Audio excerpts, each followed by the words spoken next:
দুর্গা প্রতিমা বিসর্জন নিয়ে হয়ে গেল পাড়ায় প্রচণ্ড পরিমাণে ঝামেলা। কী জন্য সেটা আমি এই পার্টে তোমাদেরকে বলবো। ভিডিওটা পোস্ট করতে অনেকটা লেট হয়ে গেল, তার জন্য ভেরি ভেরি ভেরি সরি। আজ ছিল দ্বাদশী, প্রতি বছরের মতোই আমরা সকালবেলা বেরিয়েছিলাম বিসর্জন করতে, কিন্তু আমরা অনেকটা লেট হচ্ছিল বলে বাড়ি চলে গিয়েছিলাম। তো যারা পুরো গিয়েছিল তাদের মুখ থেকেই শোনা ঘটনা যে বিসর্জন করা হয় যে পুকুরে, সেখানে নাকি বিসর্জন করতে দেওয়া হয়নি। একটা মাত্র মানুষ বলেছিল যে বিসর্জন করা যাবে না। প্রচণ্ড পরিমাণে উল্টোপাল্টা গালাগালি দেওয়া হয়েছিল, যেটা শুনলাম আর কি।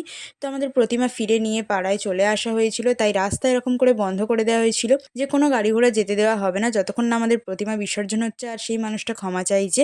এই রকম প্রতিমা ফিরিয়ে দেওয়া তো প্রচন্ড পরিমাণে অপমানের বিষয়, তাই না? সেটা সামলাতেই পুলিশ চলে এসেছিল। একটা কথা না বললেই নয়, পুলিশরা প্রচন্ড পরিমাণে সহায়তা করেছিল আর মিউচুয়াল ডিসিশনেই এটা হয়েছিল যে ঠাকুরকে ওখানেই নিয়ে যাওয়া হবে অ্যান্ড সেই মানুষটা ক্ষমা চাইবে, তারপরে আমাদের ঠাকুর বিসর্জন হবে সেখানে। আমরা সবাই মিলে ঠাকুর নিয়ে চলে গেলাম সেখানে, বাট সে আর বাড়ি থেকে বেরোচ্ছে না। আর পুলিশ বলেই দিয়েছিল আমাদের হাত নেই যে তাকে বাড়ি থেকে বের করব। দেখো, পাঁচটা পুলিশ ভ্যান এসেছে শুধুমাত্র এই কেসটাকে সামলাতে।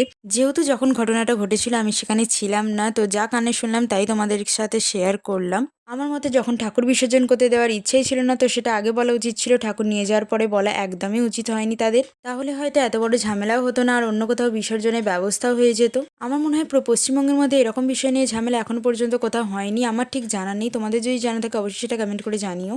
আর হ্যাঁ, তোমাদের মতামত কমেন্টে জানিয়ে যেতে একদমই ভুলো না। এখানে আমি ব্লার করে দিচ্ছি সমস্ত কিছু, কারণ আমি চাই না কারো ফেস রিভিল হোক, তার জন্যই। কারণ অনেক পুলিশের ফেসও ছিল এই ভিডিওতে।